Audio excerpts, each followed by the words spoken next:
maybe. No, we're not dismissing. She was the one driving the car that caused the accident. Okay. Yeah. All right, Ms. Fortuna Gill, where are we heading first?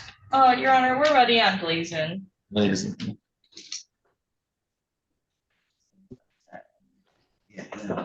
Yeah, I said it. They don't want it. Yeah. All right, so we're on the record in 25 is 02549. That is people of the state of Michigan versus Stanley Blazin. Yes, I'm here. Appearances for the record, Ms. Fortuna Gill. Haley Fortuna Gill on behalf of the people. Mr. Ned. George Ned, APD, covering for APD James Harris, Mr. Stanley Blazin. And sir, you are Stanley Blazin, is that correct? Yes. And you can hear me all right, Mr. Blazin? Yes, I can. Thank you. This is the time set for a final pretrial in the matter. Ms. Fortuna Gill, how are we proceeding?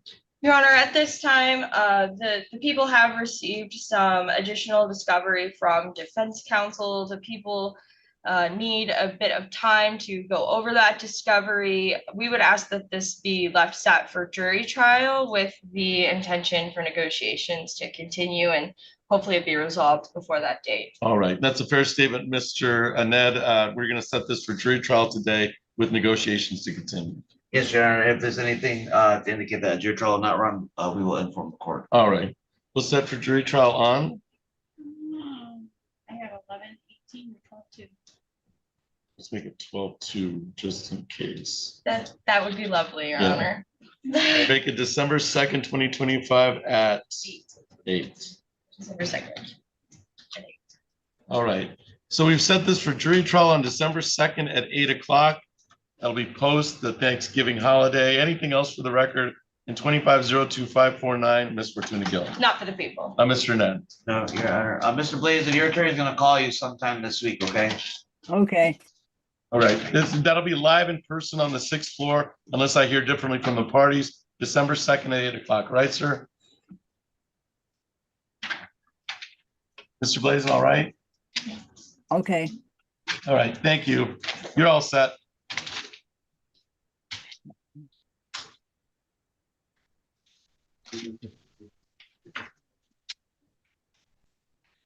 Great. We are ready on, are we ready on Roseburg?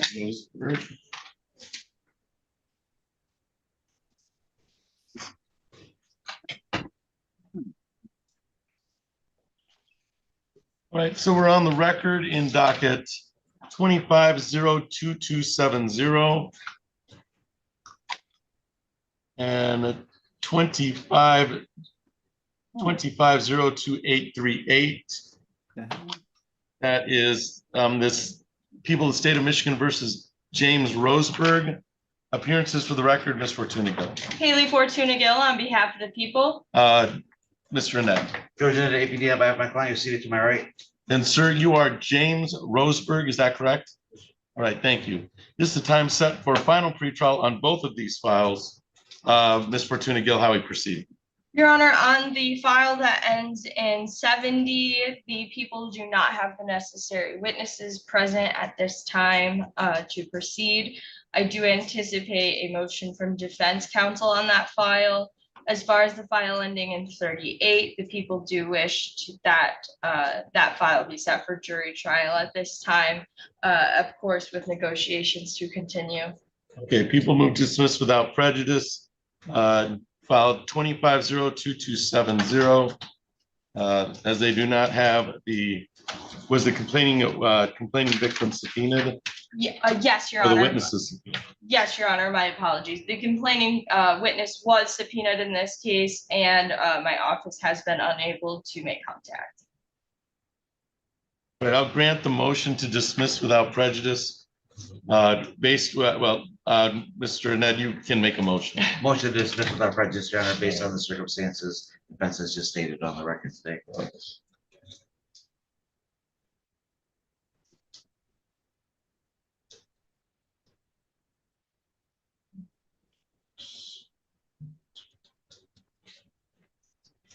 All right, I will grant the motion to dismiss without prejudice based on the defendant's motion and representations of the prosecutor that they are unable to proceed because the complaining witness was subpoenaed and they've had no contact with the complaining witness.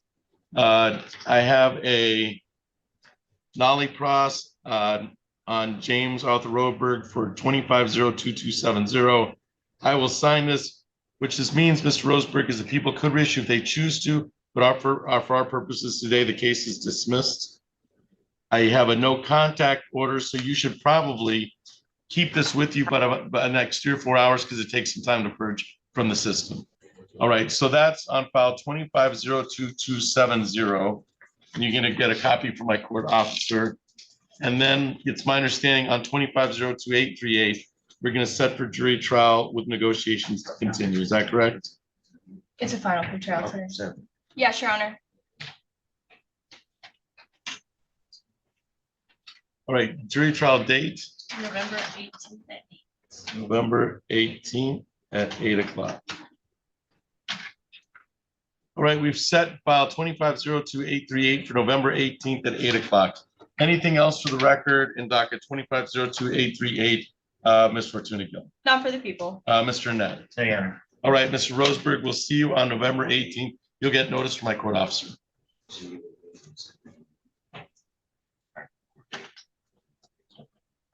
Your Honor, we're ready on Wilson next, and then we can do Timmer. Christopher Wilson.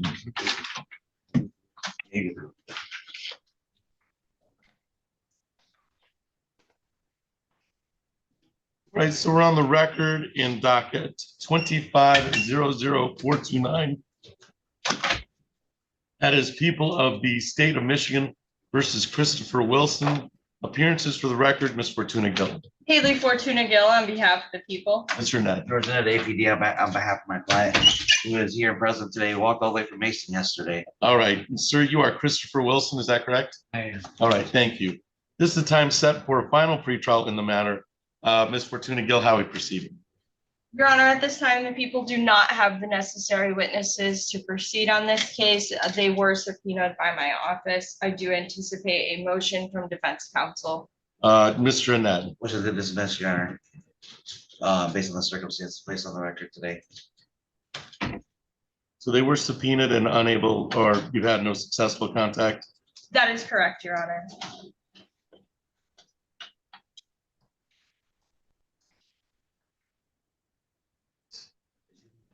Thank you. Based on defense counsel's motion to dismiss, I'm going to grant the motion to dismiss based on the prosecutor's representations that the complaining witnesses have not answered their subpoena and are not present. So I'll grant motion to dismiss without prejudice.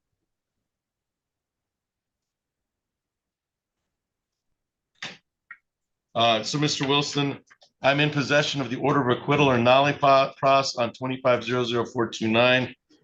This is dismissed without prejudice, which means the people could reissue if they choose to, but realistically today the case is dismissed. I do not have. I have no contact or tether. So you can keep this with you because it takes them about 3 hours or 4 hours to get to purge from the system.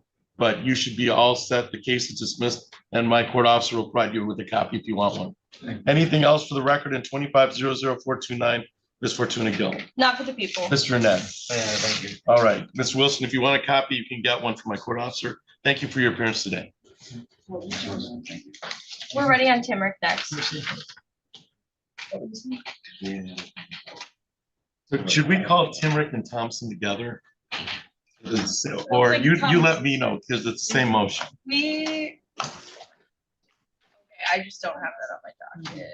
My docket was printed before Thomas was on there. We can call Thomas, we can call it now. I mean, it's 9:08. All right, so What we does have, the court wish? Does the court wish to give Mr. Thomas some more time or? they're the kind of the same motion, aren't He was they? Yeah, It was your last week, Judge, if I. Yeah, I recall think we correctly. set it for last week and then we reset it. It was set for October 14th because you had made the original, you had made the original motion. And then, so it's dispositive towards Thomas or Timrick. We can go on Timrick and then it's dispositive on, it's the same motion. It's just a, Right. all right, let's go on Timrick then. All right, so we're on the record in docket 25-02523. You see what you were doing there, Ms. Fortuna Gill. We're on the record, docket 25-02523. That is People of the State of Michigan versus Sarah Timrick. We'll handle the motion first. Appearances for the record, Ms. Fortuna Gill. Haley Fortuna Gill on behalf of the people. Mr. Foreman. Thank you, Your Honor. Jonathan Foreman, Office of the Public Defender here, and Ms. Timrick, who is to my right. And ma'am, you are Sarah Timrick, is that correct? Yes. All right, thank you. This is the time set for, we've set it for a motion and pretrial on both these cases. Ms. Fortuna Gill, how are we proceeding today? Are you going, I've got your response to the motion. That is The correct. response was by Mrs. Zell and Ms. Mr. Kachoukis. and Ms. Kachoukis. You should have. Yeah, I have that. I checked in with Mr. Harris yesterday, and he hadn't received anything on Ms. Timrick's file. Okay. We do have something on the Thomas file. So I have it on the Thomas file. I don't have it on the Timrick file, okay. but I do have the motion. I do have the Thomas response. All right. So for the record. Yeah, I do have It the is motion on Timrick. That is correct, Your Honor. There is a brief that was filed on a response that was filed on the Thomas file, not on the Timrick file. Got it.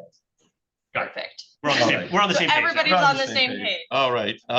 No, you're So good. do you, Mr. Foreman, I understand your motion. You've made it before concerning the decision that was made by Chief Judge Dragonchuk, now retired Chief Judge Dragonchuk. And my only question is really a procedural one on this case. The Michigan Court of Appeals denied the people's application for leave to appeal, and that was on September 23rd. Is that correct? Of last year, correct, Judge. Okay. All right. Any further support on Thomas or Timrick, Mr. Foreman? I made my argument last time we were in front of you, Judge. I'll wait to hear the people's response and then save some time for rebuttal, if that's all right. All right. All right. Ms. Fortuna Gill, you've had the opportunity to read Mrs. Zell's and Ms. Kachoukis's response. I really have one question. Okay. Sure. How is this different from the original? How is this different from the original case, which is, and I can pull that up, is Chief Dragonchuk's written opinion on, It was McGrew, Judge. yeah, it was on Lorelli McGrew, and it was written on April 18, 2024. I've had the opportunity to read the responses, and some of the responses go into some detail concerning what is contested and not contested, which I believe is almost a de novo review type of aspect of what the Court of Appeals and in all their wisdom was seen to. I still don't understand. I still don't understand the people's position concerning how this is different from the McGrew position, in which I think the Judge Dragonchuk is pretty clear that there's the authority is given to place in effect all of these, to legislate what happens if, but then no authority is given to legislate. No, there's no, it's like, okay, we're going to do this if, and then there's no if. And that's why she uses the term, this is kind of placing the cart before the horse. I'm wondering if you have any new arguments on that. Your Honor, the people do not have anything significantly new from that. Our position is essentially that the authority of Ingham County Animal Control comes from the Dangerous Animals Act, as opposed to the dog law.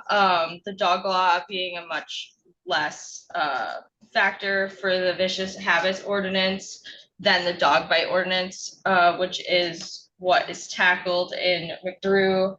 Additionally, the people just would like to raise to the court's attention that that case is only persuasive So at that, we would just defer to our brief. All right, and yeah, and I've had the opportunity to read the brief. I still come away with some of the same conclusion that it certainly it conferred the authority to allow them to define what it is, but then they didn't actually talk about enforcement, and it's nowhere in that statute. So I don't know what they were thinking. It's like, okay, here's the penalty for murder, but here's not what murder is. And to me, that becomes a problem because part of this is the notice requirement that they have to know what, they have to know what exactly we call the actual law itself. And I was looking for something that might change that from the McGrew opinion, which is what the basis of the original motion was. All right, in response, Mr. Foreman. Just really briefly, Your Honor, I'll point you to page 5 of Judge Dragonchuk's opinion in McGrew. The people also raised the Dangerous Animals Act and argued that the animal control or that Ingham County Animal Control had the authority to legislate from the Dangerous Animals Act. And what Judge Dragonchuk said is on page 5 of her opinion, had the legislature wanted to delegate to the county the power to criminalize dog bites, it could have done so when enacting what is commonly known as the Dangerous Animals Act. The Dangerous Animals Act imposes criminal sanctions on owner whose dogs attack or bite others. But the legislature conferred no authority on counties to enforce that act and reserved that power to itself by defining offenses and setting criminal penalties under the act. So essentially, the animal control is not given any authority from the Dangerous Animals Act. The animal control is only given authority from the dog law, which I don't think is contested. The dog law does not allow for enactment of ordinances related to vicious habits or related to dog bites or related to dog malicious destruction of property. Anything that we've seen the people bringing after Judge Dragonchuk's opinion was announced a year and a half ago. So I think it's pretty clear that there is no meaningful difference between the case we're dealing with here. I mean, with Ms. Timmerick, it's the dog bite ordinance that she's charged under. It's not one of these other ordinances. It's the dog bite ordinance that Judge Dragonchuk clearly said there's no authority to enforce by the county. And so I think it's very clear from her opinion, and I think it's very clear from what her opinion lays out, not just because her opinion is persuasive, but because her opinion is correct, that the court should dismiss the case here and grant the defense's motion. Happy to answer any other questions. No, you're good. Ms. Fortuna Gill, any response? Very briefly, Your Honor, the people just want to point out to the court that there is a clear gap in the law here, as the court had indicated, and to the people that indicates that there's this inference that it only makes sense for animal control to fill this gap that has been given to us by the legislature. But no further argument from the All people. right, thank you. I think that is well said. I think there is a gap here. I think Judge Dragonchuk was not willing to fill the gap, and I'm not willing to fill the gap either. Whether this is a reasonable inference, that it's never stated in the law. It's just never stated. This is a legislative problem. So I'm going to grant the motion to dismiss on Ms. Timmerick based on the briefs and the indication of arguments. I'm going to grant motion to dismiss without prejudice. This, of course, will just handle this case. This does not handle any civil liability or any case that may stem from the case. But I will issue. So the ticket is. So this is for the dog bite ticket, I see. Is it for the entire ticket? It's my understanding, Judge, that the dog at large has already been dismissed. Right. So this is just kind of an inference from that. That is correct, Your Honor. All right. All right. This involves Thea White Black, the pit bull, and there was a cat. The allegation was that there was a cat involved in it. I'm going to dismiss without prejudice based on a legal ruling. And so, Ms. Timmerick, the case has been dismissed pursuant to the ruling of the court based on the briefs and response, some on this case and some on another case. All right, ma'am. All right. Anything else for the record in 2502523? I've written in the record because it is a ticket, Ms. Fortuna Gill, Not for the people. Mr. Foreman. Do you want the defense to submit an order or? Yeah, please. Well, I think I can dismiss without prejudice, but if, you might as well do an order just in case. We'll do that, Okay, Judge. I would probably have them. send Yeah, an I would do it order. because it's based on your motion. It's not based on a dismissal of a ticket, and that would be belt and security. type Understood. of We'll submit a stuff. 7-day order, Judge. All right. Thank you. All right, we're all set on Timrick. And then we put Thomas we put Thomas on the schedule too. Did you want to address Thomas? Yes, Your Honor, we might as well. All right. And same arguments are made on, actually, Thomas, I have the briefs on. Those are the same arguments with Thomas, and I'm gonna grant the motion to dismiss based on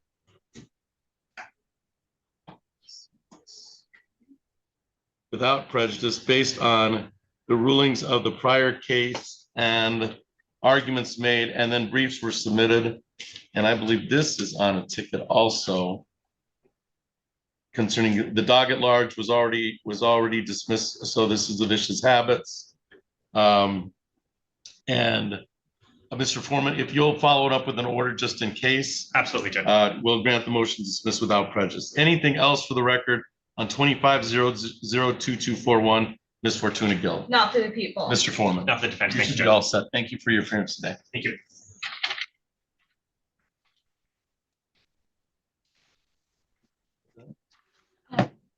What are you ready on board? Everything. No. We need to bring up some people. I just, So the only. Everybody needs to be brought up, I think. No, Yeah. the only people that would be brought up are Tuttle and. I was just, for my notes. but, and there's some indication, The other I two are don't gonna be think it was on the list. Okay, lovely. The other two are Was away. Thomas on your schedule? No, Your Honor, but I printed this a few days early, which I told myself I learned my lesson. We But- might have added it, just seeing that it was the same motion as Timrick Added it on 10. last week, 10/14. 28. Yeah, this was printed at 10:28 or on 10:28 at 9:15 a.m. Okay, So yeah. that just missed it. Yeah, no problem. All right. And so, so that was not on your list, but what the decision's dispositive concerning both files. Understood, Your Honor. May I ask for just a brief moment to speak with the Absolutely. witnesses? Thank you.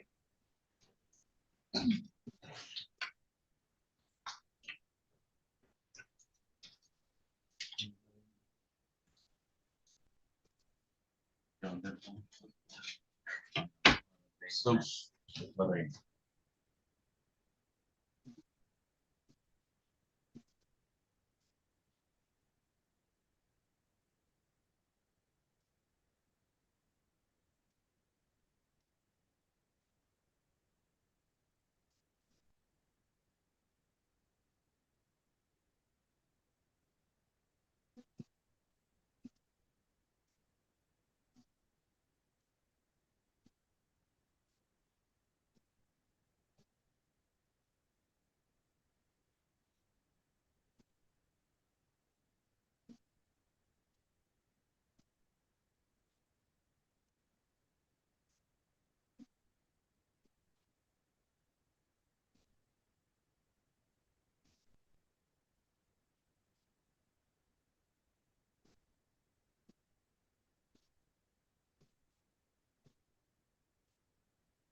This,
有可能。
네.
You tripping.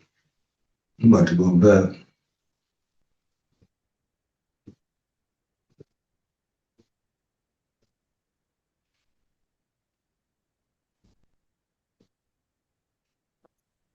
Bro, don't go back, bro. Don't go back.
I knew exactly what I was doing physically. In the realm of living and life, I had no concept of the value of what I did. But I knew what I did.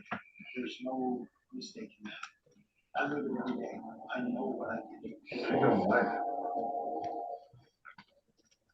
Finally, the judge hears arguments to determine Wiley's fate. He is now 16. The death penalty is not an option for someone his age. But if he is tried as an adult, he could spend the rest of his life behind bars. If he was a juvenile, Wiley could be released as early as age 21. I remember the hearing real well. They said, well, he has the equivalence of a college graduate. And he's that intelligent to mastermind this entire scenario. Wiley's testimony at the hearing is chilling. He never showed any remorse. He never cried.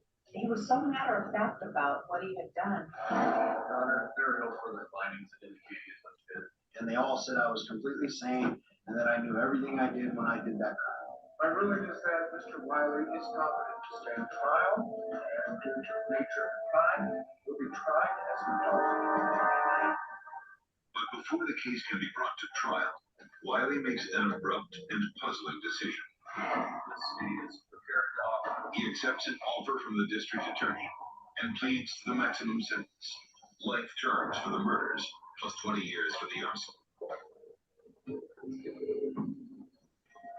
judge approves the plea. I remember I just screamed at him because that's no deal with what's wrong. And I was like, I'm going to do this. And that's who I was. I did what I felt I believed I had to do.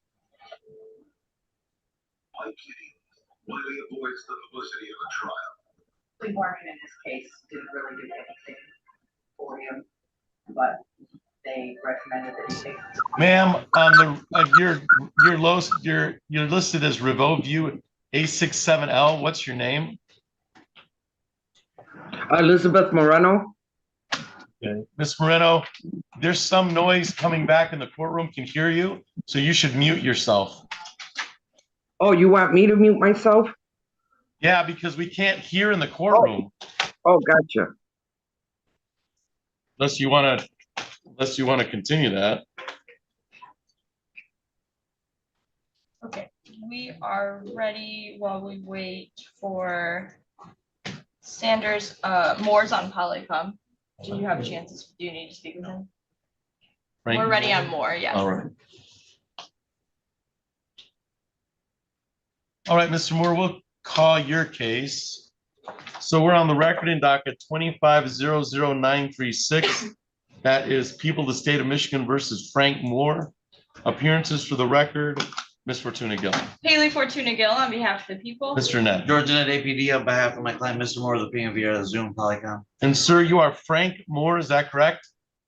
Yes, Your Honor. And you can hear me all right, Mr. Moore? Yes. All right, thank you. This is the time set for pretrial in the matter. Ms. Fortuna Gill, how are we proceeding? Your Honor, at this time, we would be requesting a final pre-trial. An offer has been extended on this case, and it's my understanding, defense counsel and the defendant just need some time to go over that, think about it. All right, is that a fair statement, Mr. Ned? Yes, sir. Mr. Moore, can you hear me? Yeah. The prosecutor gave us an offer today. I'm gonna visit you sometime this week or next week, prior to the next court date, and we're gonna talk about that offer and review the case, essentially. We'll make a decision prior to the next court hearing, okay?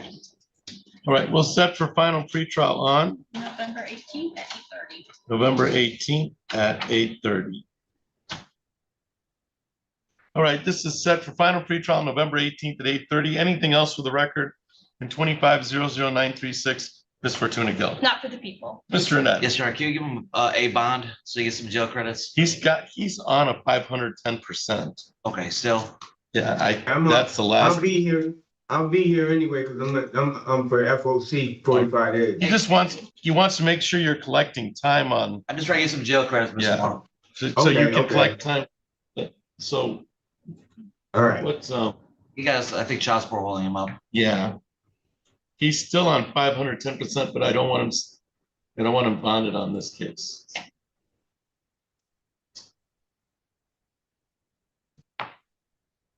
Haven't gotten anything yet.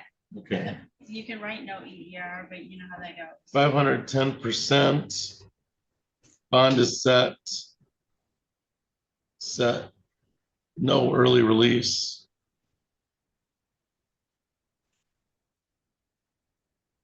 If he is released early,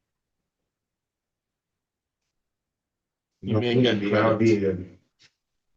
All right. All right, so I'll meet with you soon, okay? All right.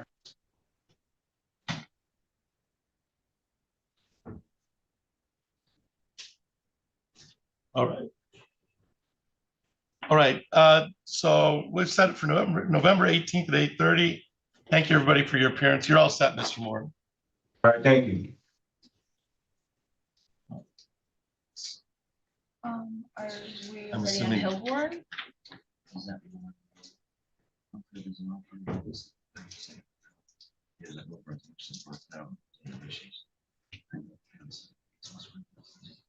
We have Shamik Jones on, I am sorry, I am right now saying. oh, and I'm that's, ready for reading custody. Yeah, those, they just said Sanderson is in custody, Tuttle's being brought up, Standing Tuttle's Blaze, on Polly. Tuttle's on Polly. yes. Well, then we can proceed on Tuttle. what happened to Standing Blazing? He was here this morning. Oh, yeah, you're standing there. Blazin is, That's up for jury trial yeah, we set that for jury trial at 8:30. Okay. on 12/2. Right, So we can do Tuttle. and Moreno is pro per.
Are we ready on, we're ready on Hillborn, Your Honor.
All right, Miss Shannon, we'll call your case. You can unmute.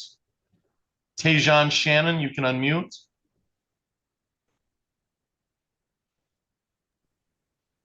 Okay.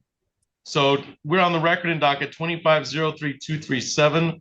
That is People of the State of Michigan versus Tajon Darnell Shannon.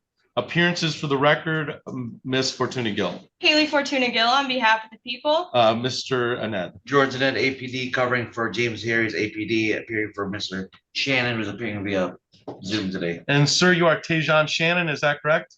Yes, that's correct. And you can hear me all right, Mr. Shannon? Yes, I hear you.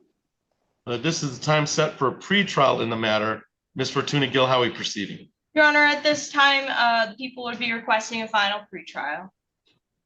We'll set for final pretrial. Is that a fair statement, Mr. Ned? Yes, Your Honor. Okay, we'll set for final pretrial on November 18th. November 18th at 8:30. All right, we're setting for final pretrial on November 18th at 8:30. That'll be live in person on the 6th floor of City Hall of Lansing. Anything else for the record in 2503-237, Ms. Fortuna Gill? Not for the people. Mr. Ned? Mr. Shannon, your attorney will reach out to you prior to that court date, okay? Okay, for sure.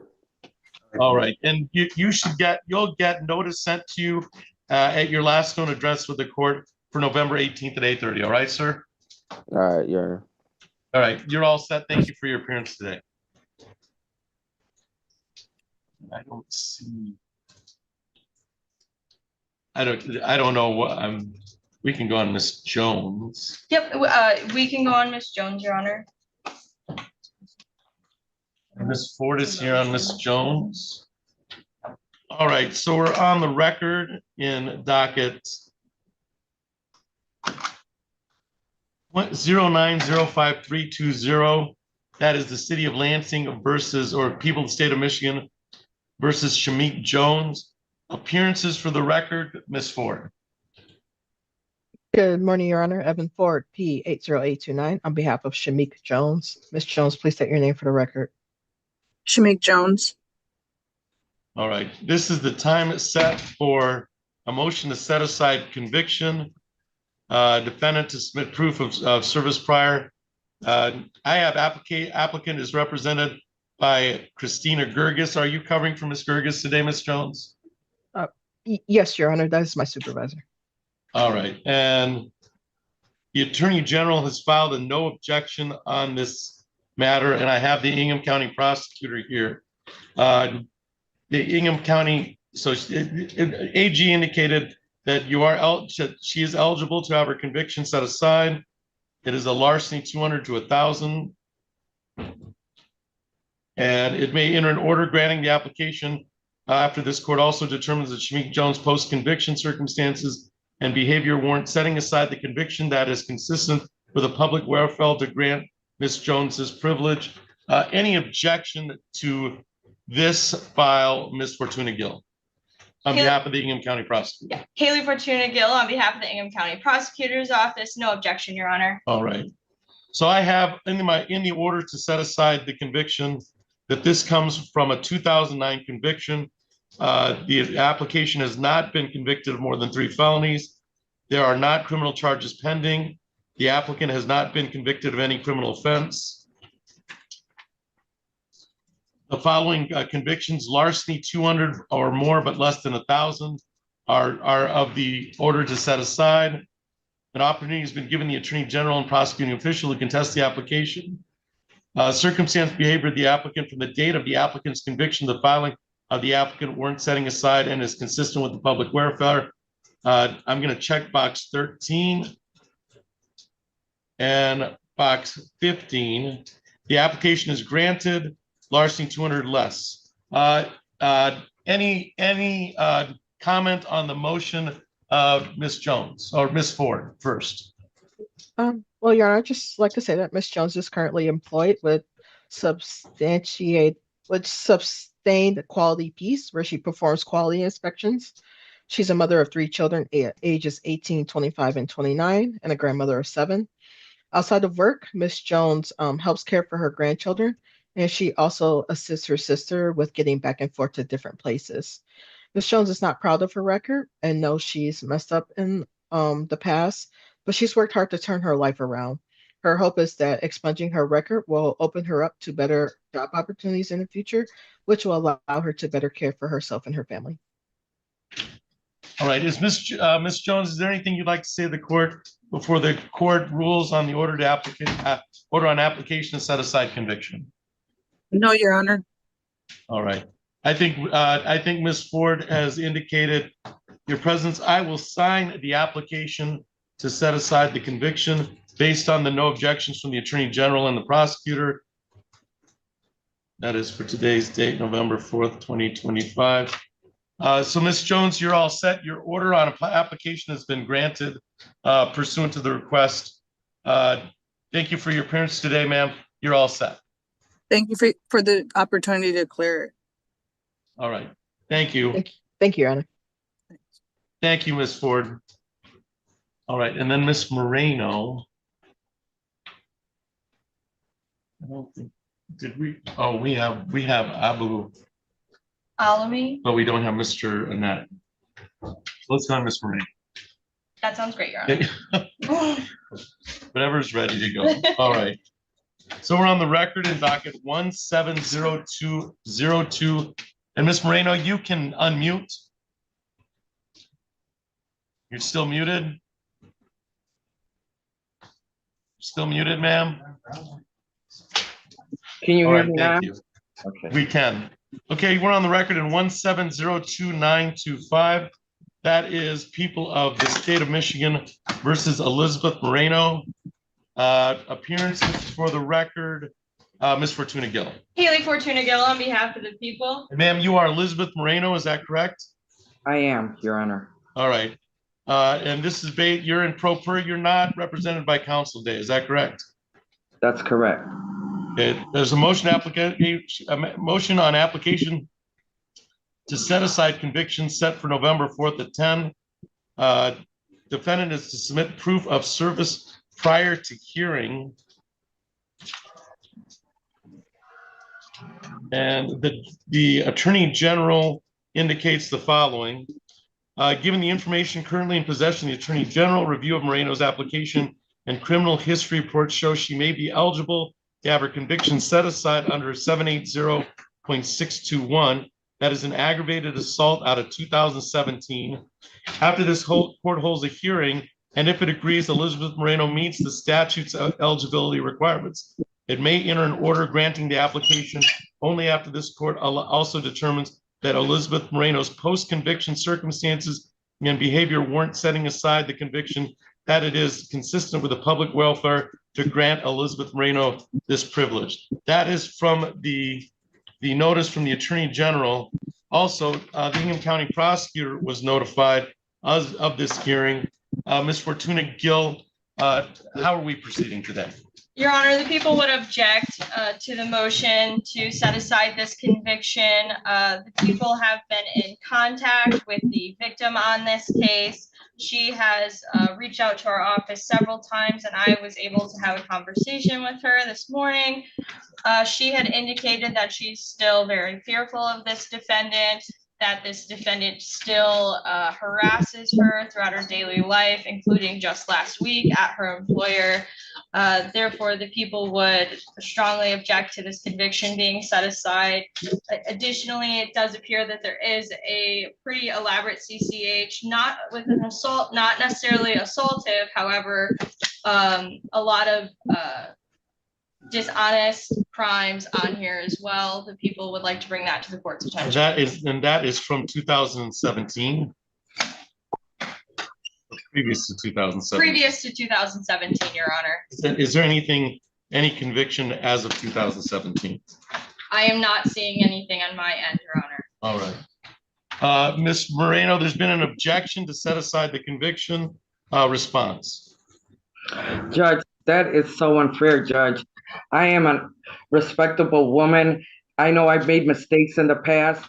I just heard I'm not sure, the lady in the background saying that I'm harassing this lady. That is absolutely untrue. I have the best interest at heart, Judge. I've been taking care, and presently I take care of the elderly. I'm very passionate about the people I work today, taking care of the elderly through DHS over 25 years plus. I'm right now at the dialysis at the Francinia over on South Washington, trying to get employment with them, Judge, because of this misdemeanor. And I have not, Judge, harassed that other person, had any contact with them. That person sees me and says things, and I just walk away. Like, I don't want no part of this person. And she seems like anywhere she sees me, she makes like a drama. Some Judge, I don't even know what to say. This person is keeping me from. All right, moving well, we'll set it forward. for hearing. So we're gonna set it for evidentiary hearing on the matter, since we have, and we're setting it for hearing for any conduct which occurred after 2017. And I have to check the box: circumstances, behavior of the applicant from the date of the applicant's conviction to the filing of the applicant warrant set aside the conviction and it's consistent with public welfare. I'm unwilling to sign that at this time, and we'll set that for evidentiary hearing. So that'll be live, Ms. Moreno, in person on the 6th floor of City Hall of Lansing. And then I'm Ms. Fortuna Gill, bring in any witnesses and we'll hear the testimony. So we'll set that hearing for November 20th at 10. and we would expect to hear testimony. This is a PCC day, so we should be clear. All right, November 24th. November 20th. 20th, perfect. So that'll be live in person on the 6th floor of City Hall of Lansing, set for November 20th at 10 o'clock. Ms. Moreno, you should be here live, and notice will be sent to the Jolly Road address. All right, ma'am? Thank you, Judge. Thank you, Your Honor. All right, and Ms. Fortuna Gill, you'll be responsible for getting any witnesses Absolutely, Your Honor. in your objection. All right, so I'll see everybody on November 20th at 10 o'clock on 1702925. Thank you for your appearance today. You're all set, Ms. Moreno. Thank you. See, from there, she called back quick. From Sunday, she called. Man, we can hear you. We can hear what you're saying. I know, Judge, because we muted you for your own protection. All right. So we're on the record at docket 2503011. That is people of the state of Michigan versus Abu Alami. Tuttle. Oh, is this Mr. Tuttle? Yes. All right. Oh. All right. So we're on the record in docket 2500223. That is people of the state of Michigan versus Matthew Tuttle. Appearances for the record, Ms. Fortuna Gill. Haley Fortuna Gill on behalf of the people. Mr. Ned. George Ned, APD on behalf of my client who's standing to my right. And sir, you are Matthew Tuttle, is that correct? Sure. All right, thank you. This is time set for, I have it set for a plea today after there was some consideration of the plea offer, and the defendant was to be under no early release. So that would accumulate time served. Ms. Fortuna Gill, how are we proceeding? Your Honor, I will defer to defense counsel at this point. Mr. Ned. So just to confirm, Your Honor, I believe today will be, I think I'm also a little confused from our early conversation. I believe today is going to be a plea to retail fraud 3rd degree with a killer rule fines the cost of North Front Jail. That's my understanding as well, Your Honor. All right, so it's a plea to the added count 2. Oh, I think this were my confusion. I'm going to be asking for immediate sentencing today, Your Honor. All right. As well. And that would be so the added count 2 would be, this is a 1 year. So that would be the 90-day. Yeah, that's my understanding. So retail fraud in the 2nd degree. It's a 90-day misdemeanor and or 500? 93,500. 93,500. And what's the credit we have as of today's date? By December 23rd. Do you know the credit? No. We're just gonna figure out the credit that. there was a couple of times where we did a 10% that probably converted after. After 4 days, and then he should have been in since October 14th on this. But we've got probably time before that. Yep, if a note here, 4 days, as of October 14, I believe was 4 days. Judge said he will give him the credits as well, even if they PR'd him on those at the jail days after 14. Yeah, and he wasn't PR'd. Judge, if it helps any, it looks like he was booked June 19th of this year. He's been in there since. But not on this charge. Oh. I think- He got some PRs and they PR'd him after so many days, and that's what I'm trying to figure out. I think the term I'm looking for is equitable credit. Right, we're just some So it's like giving credits. credit to put Earn in. them, but just out of fairness. That's all. October 14th to today is.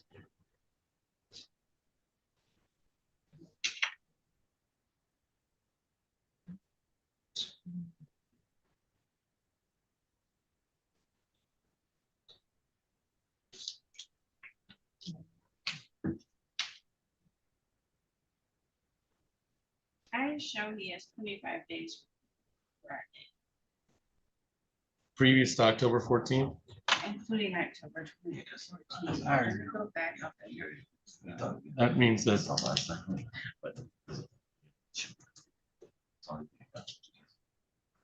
I think that's really the most important part of it. that means he had 6 days before the 19 days since October 14th.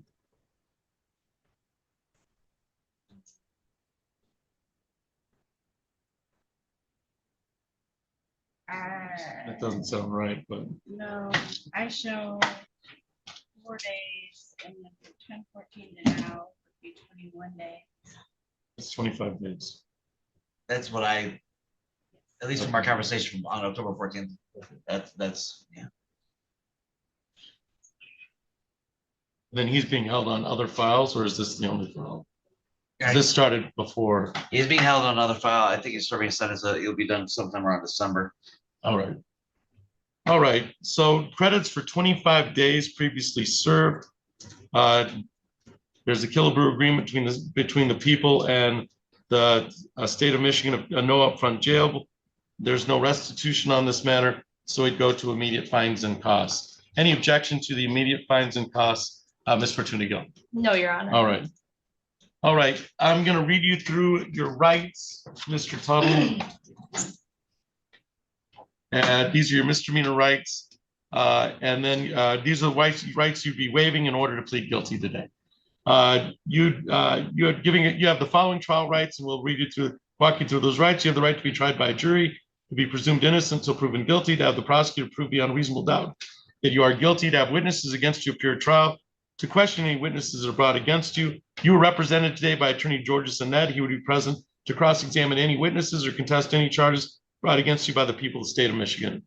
You have the right to have the court order witnesses appear in your defense, to remain silent during the trial, not to have that silence used against you, and to testify at trial if you choose to testify. If your plea is accepted, you'll give up the claim the plea was a result of any promises other than what we've stated on the record, or threats that it was not your choice to plead guilty. You also be giving up the right to appeal anything from trial. Since you won't be having a trial, you'll be pleading guilty to the misdemeanor instead. Is it your wish today to plead guilty to the misdemeanor? Yes, Your Honor. Yeah, I'm going to have you raise your right hand. You solemnly swear or affirm to tell the truth, the whole truth, and nothing but the truth under penalty of perjury. All right. I'm going to bring your attention back on file 2500223 to November 8th of 2024 at 700 North Pine in the city of Lansing. Were you present at the North Pine address on November 8th, 2024? Yes. And that's typically known as Quality Dairy. Was Quality Dairy open to the general public at that time? Yes, it was. And did it have property for sale to the general public at that time? Yes. And did you take property for sale to the general public less than $200? Yes. And you had no intention of paying for it, is that correct? All right. Anything towards the factual basis, Ms. Fortuna Gill? The people are satisfied, Your Honor. All right. Anything, Mr. Ned, on the factual basis? satisfactory. I find the factual basis to be knowing, voluntarily, and accurately made. And we'll go to immediate sentencing per the agreement. There's a Killebrew agreement of no upfront jail. That'll be followed. Credit is given for 25 days on the retail fraud.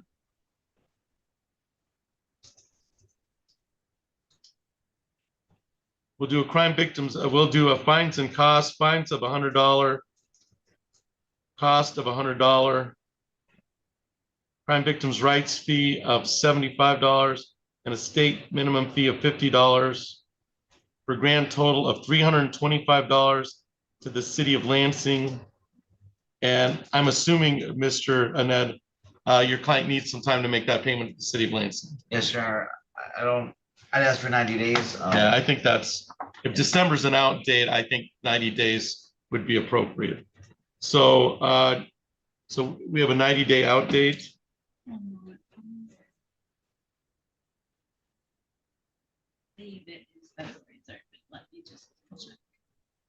February 3rd. All right. February 3rd, 2026, for $325 to the city of Lansing. That can be paid online, in person, or by phone, right, at the counter, sixth floor counter. It's set until February 3rd, so you have till February 3rd to make the entire $325 payment. And that should keep you out of the bench warrant system. Anything else for the record in 2500223, Ms. Fortuna Gill? Not for the people. Mr. Ned? Yeah, thank you. All right, Mr. Tully, you're all set. Thank you for your appearance.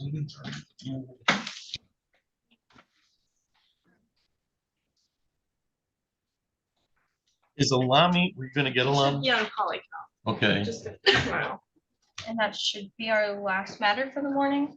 That's what I have. Yeah, that's what I have, Wonderful. but I don't have Mr. Alami. Uh-oh. I spoke too soon. You did. We have a post one, but we don't have anybody in a post one. Is anybody in Ingham Jail post one? No, it looks darker. No, it looks dark.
Mr. Lava, can you hear me?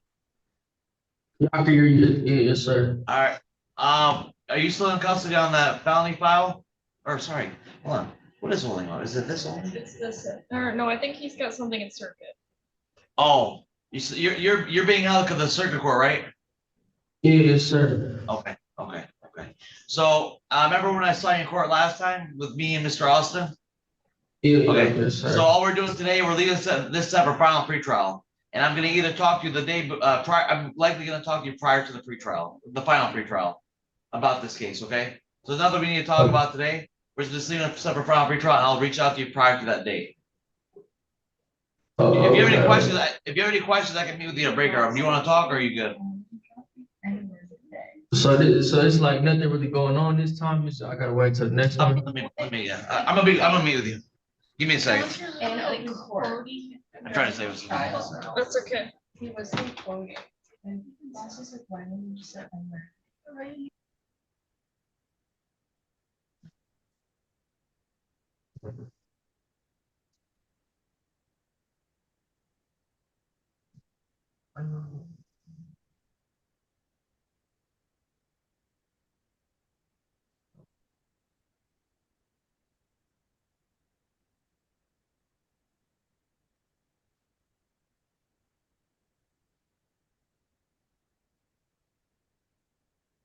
Just so done. Pre-trial, trial, like, what was the no so disrupted the case?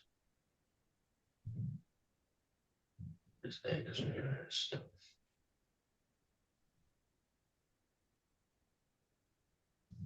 Information.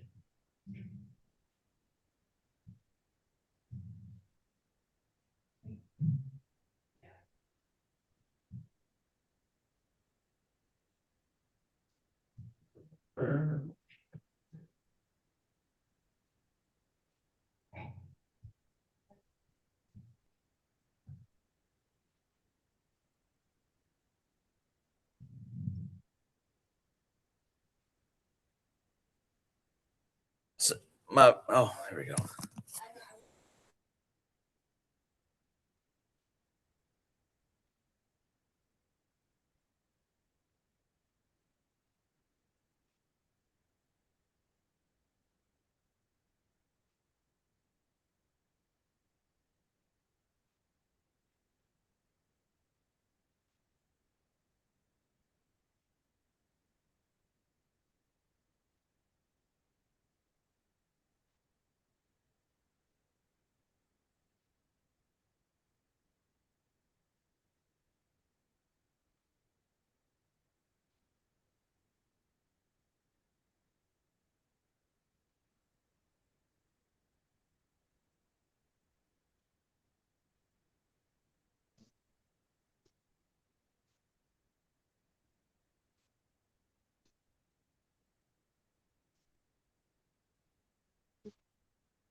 What's that?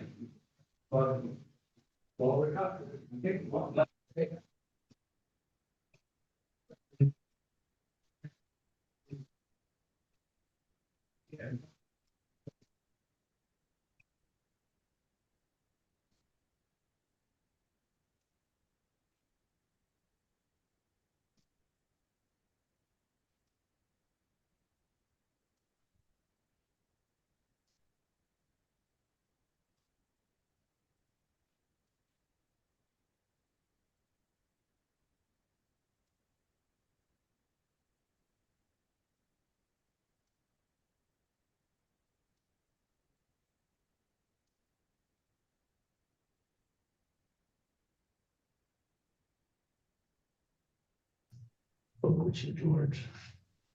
George standing on business.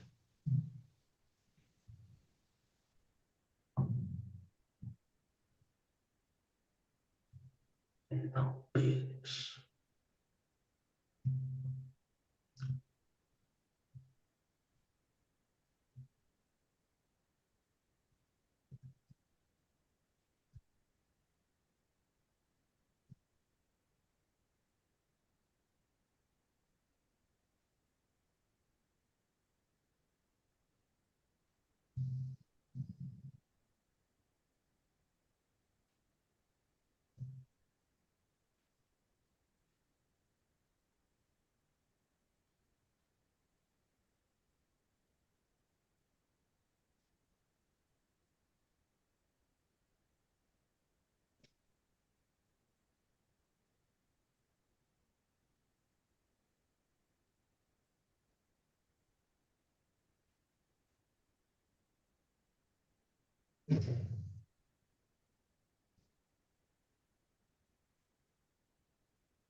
I was gonna see if he got the papers.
You're talking back about me to your clients. So are you Mr. Lamy?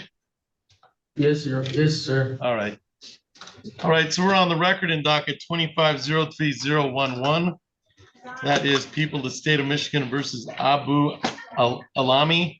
Appearances for the record, Ms. Fortuna Gill. Haley Fortuna Gill on behalf of the people. Mr. Anand. George Annette, APD, on behalf of my clients appearing via Zoom polycount. And sir, you are Abu Alami, is that correct? Yes, Your Honor. You can hear me all right, Mr. Lamy?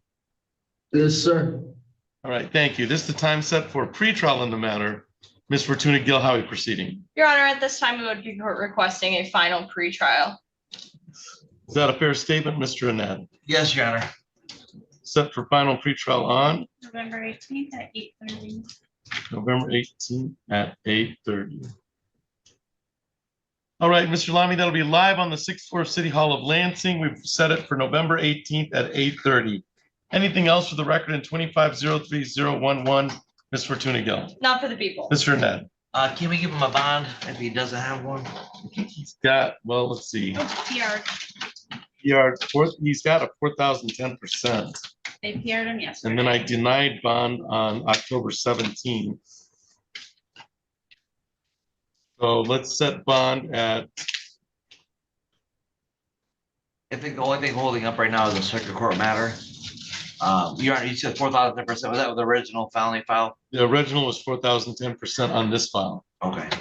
And now it's PR. Okay. Now I guess it's 4,000, now it's 4,000 PR. Yes. Okay. They put the PR bond was dated October 24th. Okay, so, I think it's because the felony got dismissed, Your Honor. right, so did you want a bond on this file? This Can is, we do 110%? Just to give it at least 7 days on it, 4 to 7 days? all right, we'll do 410%. Thank you, Your Honor. 410% on this file, so bond is set.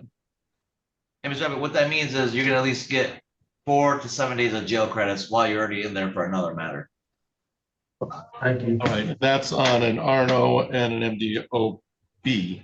MDOB now, I think. 200 to 1,000, is it, and the MDO, one of them was dismissed. There was a felony, Count one, Arno. yeah, the RNO was dismissed. So now we're on misdemeanor 1 year. All right. All right, so November, we've set it for final pretrial November 18th at 1:30 with a 410% bond. Anything else for the record in 25-03011, Ms. Fortuna Gill? Not for the people, Your Mr. Honor. Ned? No, Your Honor, thank you. All right, you're all set, Mr. Lamy. Thank you for your appearance today. Thank you, Your Honor.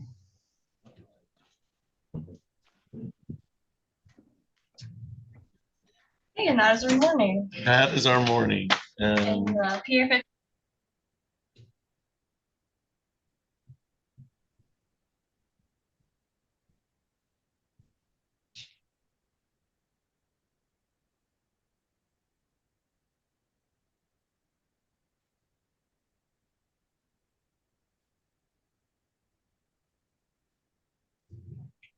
Solo for the Williams.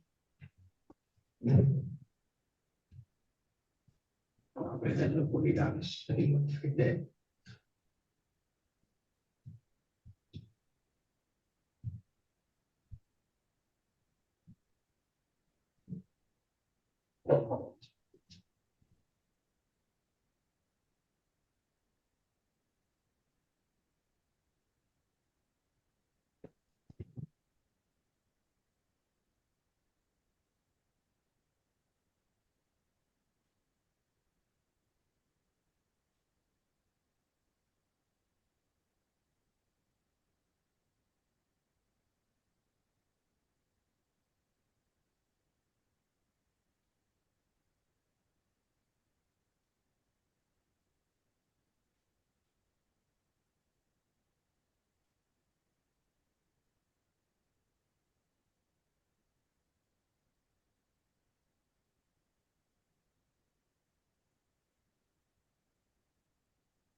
Yes, we're muted. All right, so sir, you are Hector Posada Zavala. You have to unmute. Yeah. All right. I'm going to arraign you for your probation violation arraignment. And then part of this will be to give you a number for the public defender's office concerning this matter. All right, sir? Okay. All right. So we're on the record in docket 2400759. That is people of the state of Michigan versus Hector Zavala Posadas. Appearances for the record. Sir, you are Hector Posada Zavala, is that correct? Yes. All right. Ms. Fortuna Gill is here from the prosecutor's office, but she's not involved in this case. And Mr. Ned is here from the public defender. He's also been not assigned to this case. So I'm going to explain to you the nature of the allegations that have been brought against you by your probation officer, Mr. Hanna, okay? Okay. All right. It is alleged that on or about October 20th, 2025, that's when he asked for the request and summons for probation violation. It is alleged that you failed to report on probation on October 15th, 2025, and you failed to attend domestic violence program at Cognitive Consultants on September 22nd, 2025, September 29th, 2025, and October 14th, 2025. Do you understand the nature of the probation violations set against you by your probation agent? Yes. All right. This is a second probation violation. So you understand it works the same way. You have the right to a hearing within 14 days of your date of arraignment. You were previously recommended. You were previously represented by the public defender's office, and then I believe on the last probation violation, you were also represented by the public defender's office. Is it your wish today to be represented by the public defender's office at this next hearing? I think it's a good idea. Yeah.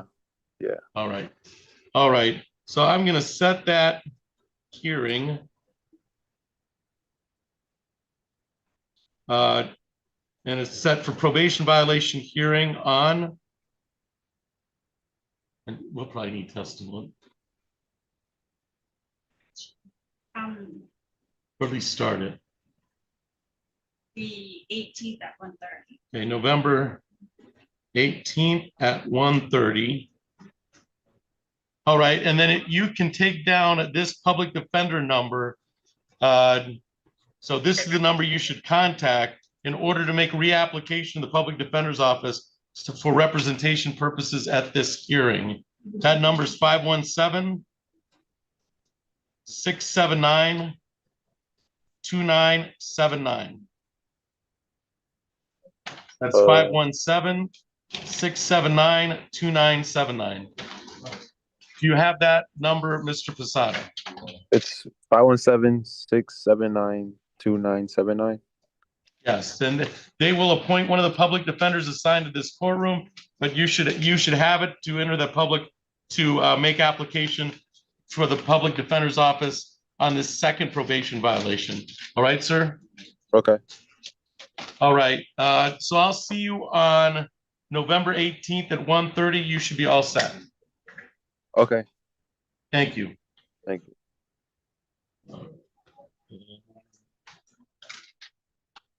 All right. And we did Mr. McGar. Kind of. Yes. We kind of did Mr.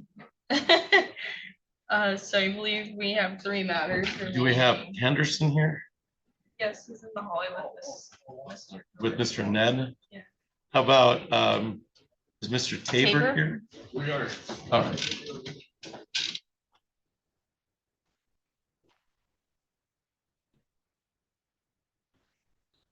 All right, Ms. Fortuna Gill, you ready on Mr. Tabor? Yes, Your Honor. All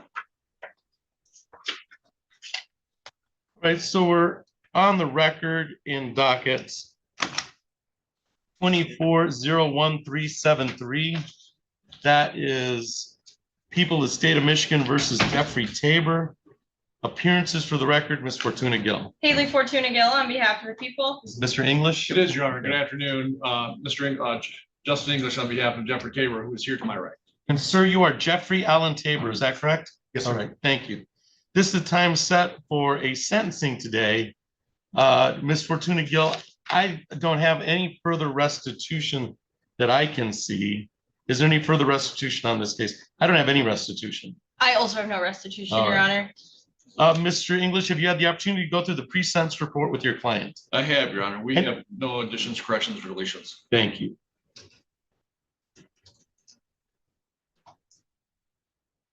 All right, allocution, Mr. English. Thank you, Your Honor. This case, Mr. Tabor learned of this offense after his wife was stopped for a traffic violation, and learned there was a warrant for his arrest because of the events that happened at the hospital. He doesn't remember the events. Once he learned about it, he turned himself in, he got taken care of.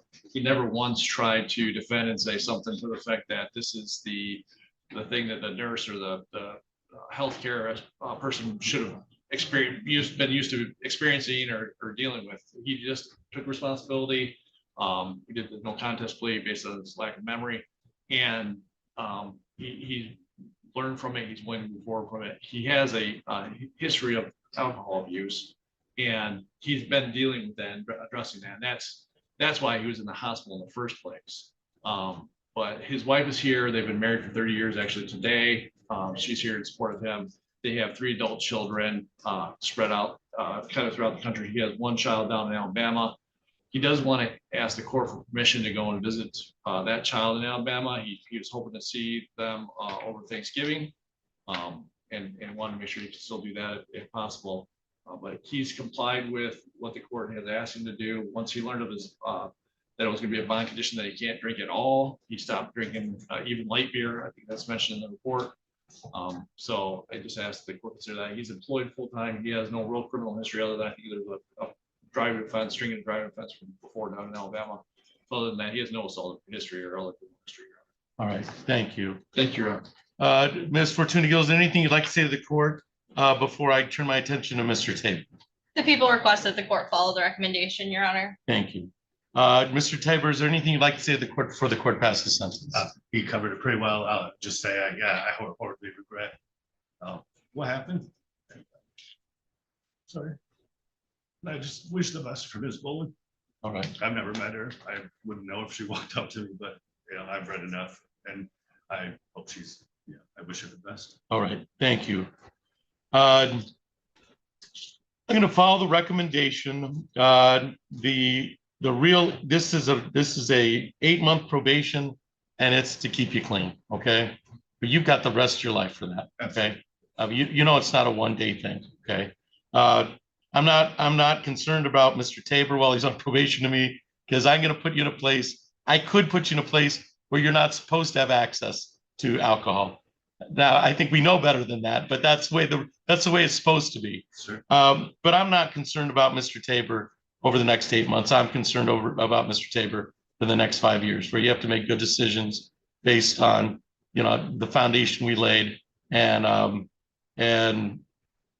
you know that you could have a destructive relationship with alcohol, and that being the case, you not only have to look out for yourself, but you also have to look out for the people who care for you. Okay, you know that, I know that. That's part of the deal here. All right, so I'll file the recommendation that was set on September 9th, 2025 for no contest plea. It is ordered that the defendant spend 6 months in jail. I'm going to suspend 6 months upon successful completion of probation. We'll set fines and costs, fines at $250, costs at $250, crime victims' rights fee of $75, state minimum court cost fee of $50, and then probation at 8 months, $30 a month for $240. And I'll give you a round number for that. 125 plus 240 equals 865. You are put on probation for 8 months via Zoom. You don't have no contact with Jennifer Boland. I know that's hard because, but you're on probation, and that Nathaniel Neves, Mr. Neves is a pretty flexible guy, pretty easy to work with. And we'll address the modification of bond for visiting your son, but we'll need time specific. It'll have to be time specific. So no contact with the victim, Jennifer Rowland, or be within 2,000 feet of where the victim lives, works, goes to schools without consent of this court. Do the best you can on that, because I know you don't know her. No assaultive or threatened behavior, no use of possession of alcohol, marijuana, or controlled substance without a prescription. Submit to random PBTs and/or urinalysis as directed by your probation officer, Nathaniel Neves. He's already placed it, scram tether if positive tests. So he's already that you'll be under scram tether if you test positive. No bars or nightclubs. The recommendation is substance use education as a part of this. Obtain and maintain employment and not purchase or possess firearms, ammunition, or weapons of any kind. That may change if we start seeing positive results. That may change, but that's how we see it right now in regards to the judgment of sentence. I'm going to indicate that the out-of-state travel can be modified. Do you have, Mr. English, the dates? I do, Your Honor. The dates for Thanksgiving are Saturday, the 22nd of November to Sunday, the 30th of November. That covers the week of Thanksgiving. All right, so we'll modify bond to have out-of-state travel from November 22nd to November 30th. And that's in order to what state is that? It's Alabama. Alabama. To Alabama for a family holiday. All right, we'll modify that. Anything else for the record in 24-01373, Ms. Fortuna Gill? Not for the people. Mr. English? No, Your Honor, thank you. All right, Nathaniel Neves is your probation officer, so keep in contact with him. He's the person who would violate you, okay, sir?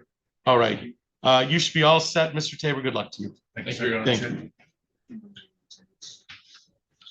you. We're definitely gonna make that. Oh, yeah, we're gonna be ready. I just want to make sure that I caught up with you. We're going a little speedier than usual. Did you come up with 865 for the total? Yes.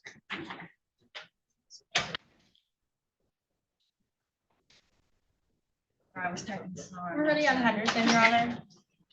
All right, let me see this, and then we can come up here on that, Henderson. I just want to make sure the order. Day and 180 days.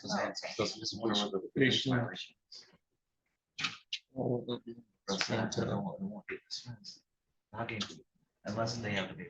Out of travel. November 22nd to Alabama for family. Something to have in their finals. Okay.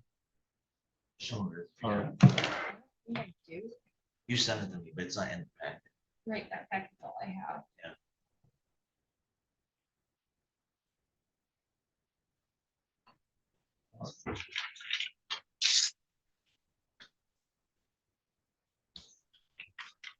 This is Mr. Tabor. We have Mr. Same thing. Yeah. This is Henderson. We're gonna do this. No matter what it is. We're not gonna fight. This, Robinson at 2:30. This is like a scale form. Right. I'll address it. I mean, Yeah. you I have know what nothing you're to do with it. All right, so we're on the record in docket 25-00541. That is people of the state of Michigan versus Austin Henderson. Appearances for the record, Ms. Fortuna Gill. Haley Fortuna Gill on behalf of the people. Mr. Annette. George Annette, APD, on behalf of my client, thank you, Mary. And sir, you are Austin Henderson, is that correct? Right. Thank you. This is time set for a probation violation hearing. Ms. Fortuna Gill, how we proceed? Your Honor, at this time, I'll defer to defense counsel. All right, Mr. Ned. Hey, Garen, when I was here last for the probation violation, I asked for an adjournment as I just got the probation violation paperwork. I'm kind of glad I did, I guess, because there is no probation violation paperwork in the probation violation paperwork. I think it's a scale form and I don't have it. And I don't know if one was filed. So I don't know what my client can plead guilty to or admit to. I guess I get to understand what it may be, but I don't have anything. So either I'd ask obviously for my client wants to be on probation, I was gonna accept 5 days in jail. So if this was to be dismissed, I would ask just probation to remain. Let's see, he was set on probation violation notes.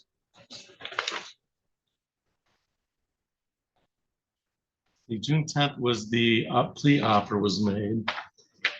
And on August 27th,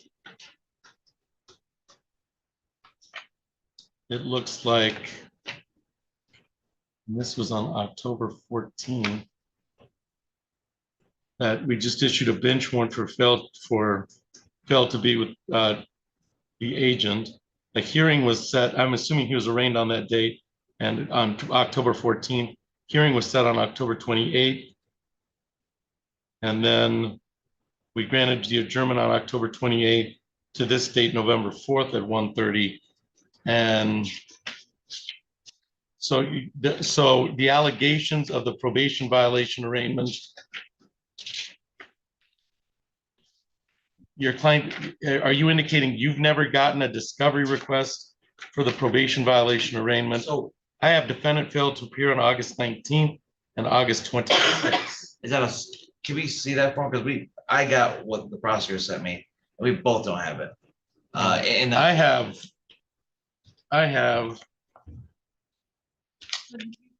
Nathaniel sent them back then. we have that packet, but there is no form saying what violation is being violated. But because he failed to appear. That's my understanding. The order, the packet has the judgment of sentence. And then the request and warrant for probation violation. That's as of August 27th. After a failed to appear for orders on appointment on August 19th and August 26th. Is that what you're indicating you don't have? I have, so my understanding, I'd have to look at another probation violation. I think it's a scale form, if I'm not mistaken, that says what number you're violating.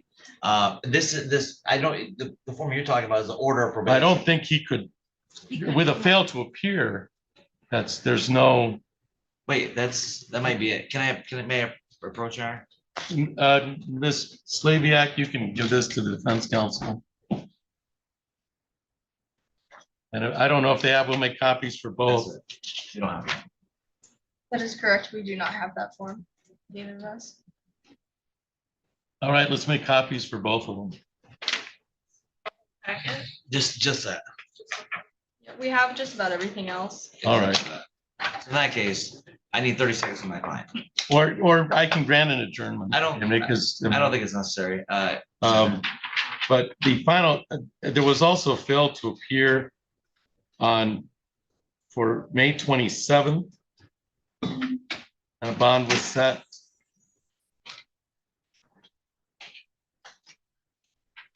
So, I mean, you see the recommendation is a pink sheet. And Mr. Henderson was supposed to go down and see Mr. Neves, I think right after. He did at the last hearing, and my understanding, Mr. Neves says, we'll see what happens with your probation violation. So essentially, nothing was done. As a probation, is that correct? He went, I think the same day. We went downstairs together, I believe. All right, if you take a moment to talk to your client about the allegation, I'll take a moment to meet with Mr. Neves. All rise.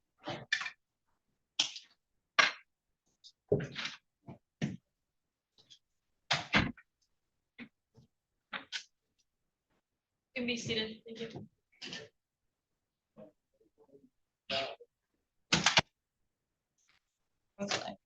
throwing me under the bus. I think he just missed this form.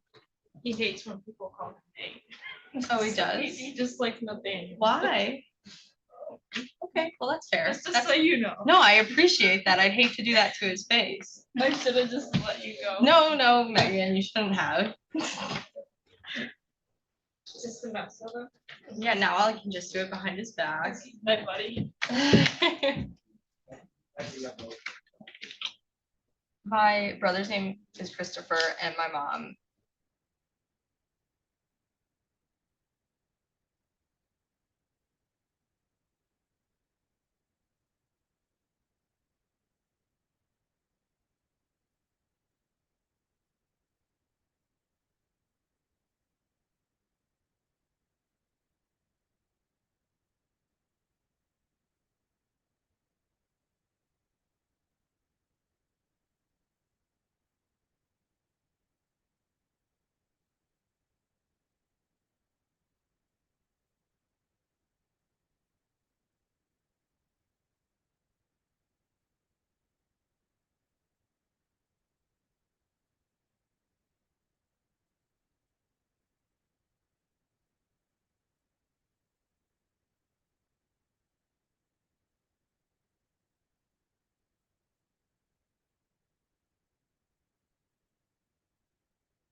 All right, on the Motorola One, would you please identify yourself?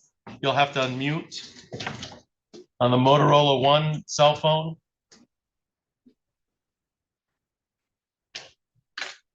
Having any luck? On the Motorola One cell phone, could you identify yourself?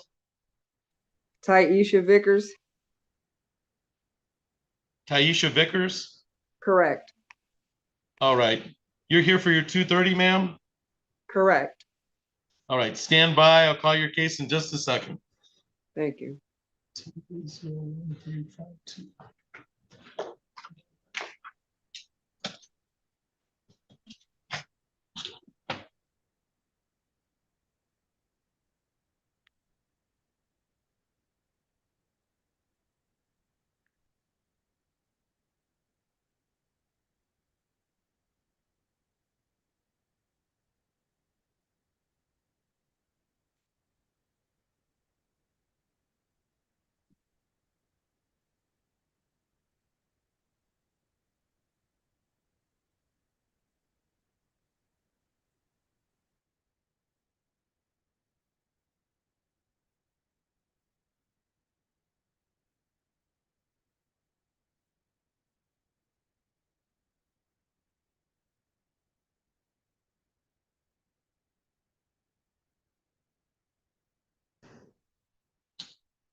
All right, Mr. Smith, I'm ready to call your first LAFQ case. All right. All right, so we're on the record in docket 22-01352 GC. That is LAFQ versus Taisha Vickers. Appearances for the record, Mr. Smith. For plaintiff LAFCO, Tim Smith, P48259. Good afternoon, Your Honor. Good afternoon, Mr. Smith. And ma'am, you are Taisha Vickers, is that correct? Yes, sir. All right, thank you. This is the time set for show cause hearing. Mr. Smith, did you want to meet with Ms. Vickers? It appears that she has answered the show cause order. Did you want to meet with her in a breakout room? Correct. Could we ever turn her video on and then swear her in first before I conduct? Absolutely. Ms. Vickers, can you turn your video on so that we can swear you in? All right. Ma'am, I'm going to have you raise your right hand as best you can. Do you solemnly swear or affirm to tell the truth, the whole truth, and nothing but the truth under penalty of perjury? Yes, I do. All right. I'm going to place you in a breakout room with Mr. Smith, who will have some questions for you concerning this discovery proceeding, and then we'll come back and put it on the record. Just make sure that I can find my breakout rooms. All right. So Ms. Vickers, you'll get a prompt to go to room 1, and Mr. Smith, you'll also get the same prompt to go to room 1. I saw what you did there.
All right, so we're back on the record in docket 22-01352.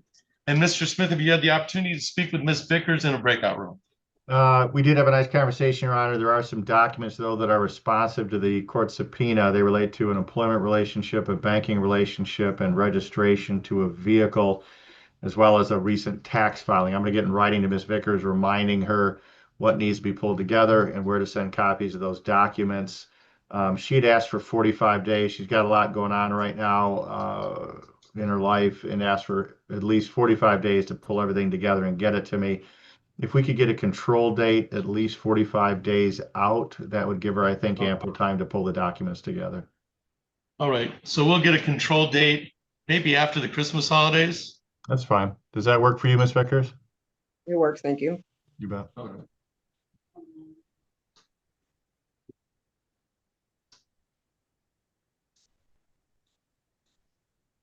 I don't think we've scheduled that far out, so I'm making my staff work. Why don't we do this then, Your Honor? If I don't see. No, this is good. This is good for them. If I don't, rather than trying to stress out the staff, which is the last thing I want to do, how about this? If I don't see the documents within 45 days, we'll file a motion to show cause. All right, let's do that. Okay. All right, so control date, it'll stay in this court, and we'll set a control date if motion to show cause is filed. And that way we can leave it, we'll leave it 45 days. So Ms. Vickers, just get that information after you receive by email or mail the request, and we'll set it, it'll be 45 days out, and it'll be in the mail that's sent to you. We won't set it for any type of hearing. All right, ma'am? Thank you. All right, anything else for the Yes, there is one thing, Your Honor. Right. Ms. Vickers, the best shot at her receiving mail is through a P.O. box rather than a street address. And if Ms. Vickers could give the address where you want mail sent to the court, we can make sure that you don't miss any upcoming notices to appear, okay? All right. So what address is that, ma'am? It's P.O. Box 16141, Lansing, Michigan 48901. All right. All right, with that understanding, anything else for the record, Mr. Smith? Nothing for plaintiff. Thank you, Your Honor. All right, thank you, Ms. Vickers. Mr. Smith, I'll call your next case in a few minutes. You're all set, Ms. Vickers. Thank you for your appearance today. Thank you. All right, and then we have, I think the next one is line. I think I've got your next case right here. All right, so we're on the record in 25-00672. That is Lafque versus Amber Davy. And that was set for a show cause motion. Appearances for the record, Mr. Smith. Plaintiff Lafque, Tim Smith, P48259. All right, this was previously set.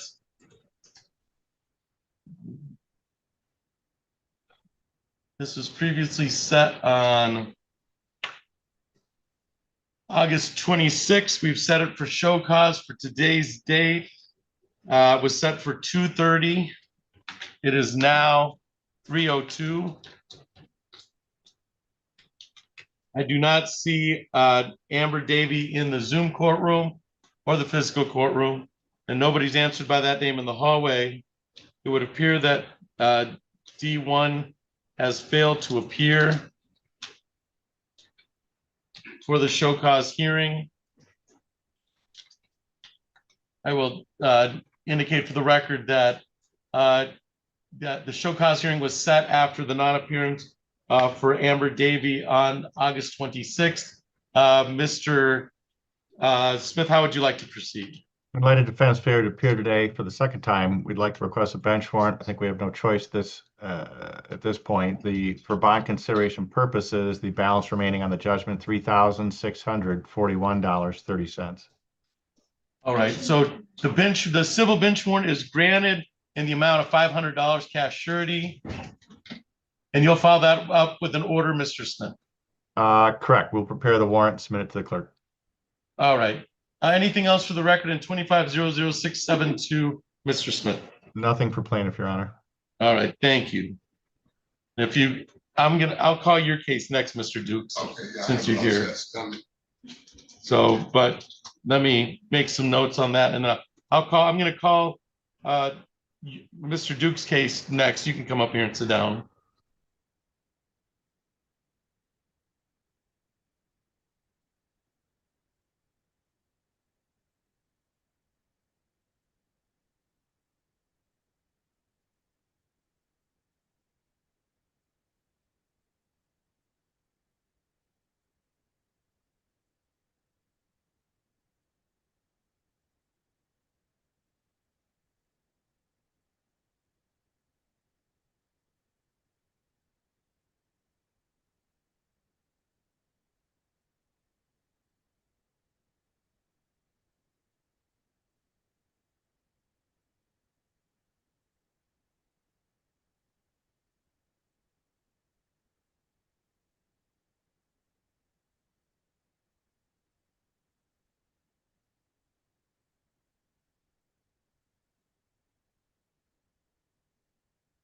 Oh.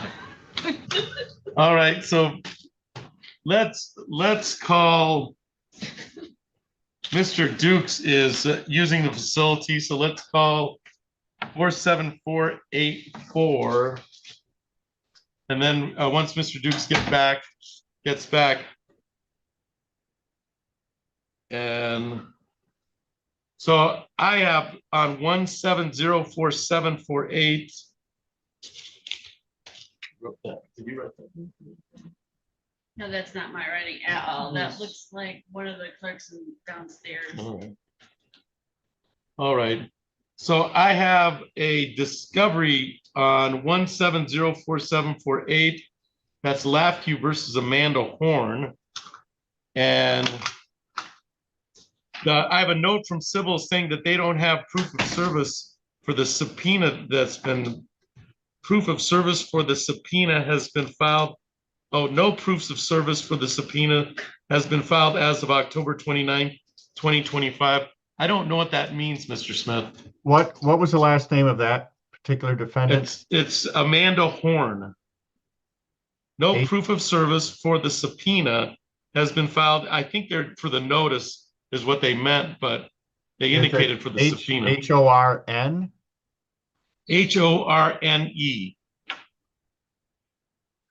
Kind of a non-traditional spelling. I don't have a defendant with that last name, Horn. Hang on one sec. It's Horne, and it's docket 1704748. 17.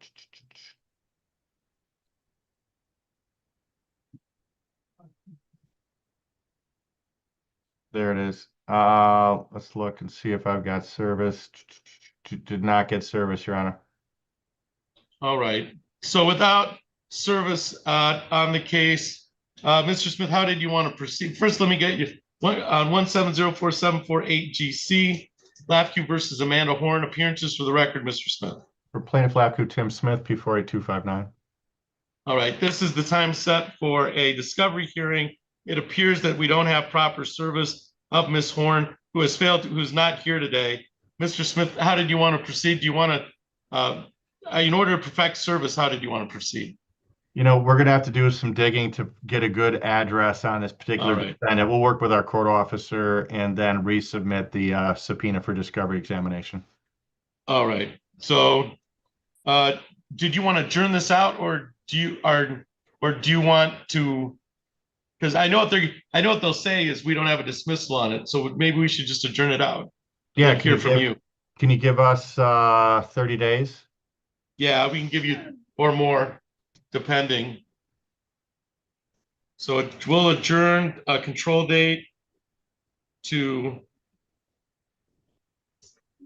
perfect service, and that will be on December 4th at 2 o'clock. December 4th at 2 o'clock. And then you'll let us know if you need that date. You bet. We'll keep working. All right. So we're going to adjourn to perfect service for December 4th at 2 o'clock. That's all for the record, 1704748. And then I'll call Mr. Duke's case. And he was here, he left his cell phone and the file, but he's using the facilities. I'll call him in just a minute. Okay, thanks, Judge. Thank you.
You're welcome.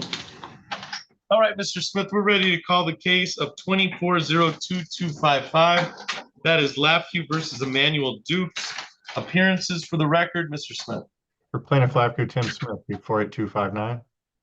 And sir, you are Emmanuel Dukes, is that correct? Yes, sir. All right, thank you. This is time is set for a discovery hearing. And Mr. Smith, did you want me to swear Mr. Dukes in? We can place him on an iPad and have you continue the discovery hearing in private. That would be great. Thank you, Judge. All right. Mr. Dukes, I'm going to have you raise your right hand as best you can. Do you solemnly swear or affirm, tell the truth, the whole truth, and nothing but the truth under penalty of perjury? Yes, sir. All right. If you follow Amanda, my court officer, she'll take you to the iPad, which is in the room where you can continue this, and we'll put it on the record. Okay. All right. Judge. What's that? I call you Amanda. It's Megan. I did that It's today. good, right? But I've done it I've never done it up until like a year ago, but now I've done it like 3 times. I did it to my daughter. All right, Mr. Smith, you can go back to room 1 and I'm gonna move you to room 2 where the iPad is. Thank you, Judge. Thank you, Mr. Smith.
All right, so we're back on the record in docket 24022255. Mr. Smith, did you have the opportunity to meet and conduct a discovery hearing in a breakout room? I did. Mr. Dukes and I had an excellent conversation. He's a very nice man. There are some documents, though, responsive to the subpoena relating to his employment relationship and a banking relationship. I will get in writing to him, reminding him what those documents are and where to mail them. We also have an informal payment plan arrangement set up. I'll get in writing to him as to that as well, reminding him how to make those payments and where to send those payments. I have every reason to believe that Mr. Dukes is going to get this wrapped up sooner than later. And so there's really no need for a control date. I will note for the record, Mr. Dukes, if I don't see the documents within the next 30 days, you and I are going to end up back in here on a show cause motion. Okay? I don't anticipate that's going to happen. You're a man of your word. Okay. But just heads up. All right? Yes, sir. We'll get it. All right. So I won't set a control date, and then we'll wait to hear from you, Mr. Smith. Anything else for the record in docket 24022255, Mr. Smith? Nothing for the plaintiff. All right, Mr. Dukes, do you have any questions of me? Yeah, well, not of you, but just those documents will come straight to my house, correct? Mr. Smith? The letters will be mailed to the address that I confirmed during our exam on Victor Avenue. Okay. All right. Yeah. So you'll get the mail, and then you should provide the documents to Mr. Smith. Okay. All right. Any other questions, Mr. Dukes? No, if I don't get them within the next 2 weeks, I'll call you, Mr. Smith. You know how to track me down. We'll work. We'll work do. together and All get right. this wrapped up. Yes, sir. All right. That's all for the record in 24022255. Thank you, Mr. Smith, for your appearance. Thank you, Mr. Dukes, for your appearance. Thank you, Mr. Smith. Thank you, Mr. All right. Dukes. Thank you, Your Judge. Honor, I Appreciate think that wraps up my afternoon with you. Is that what you're showing? You're on all here? set, Mr. Smith. All right. Have a great rest of your day. You too. Take care. All right. All right, Mr. Dukes, thank you. Thank you.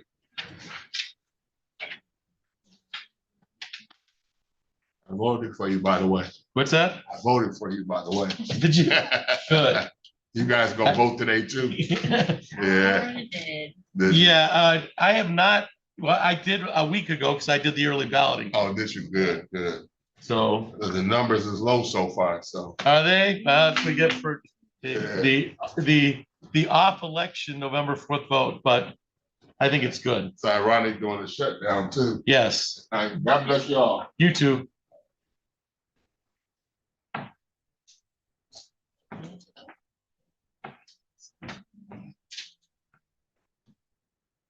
It's kind of nice working in the building because you can just go to the floor and God bless Amanda.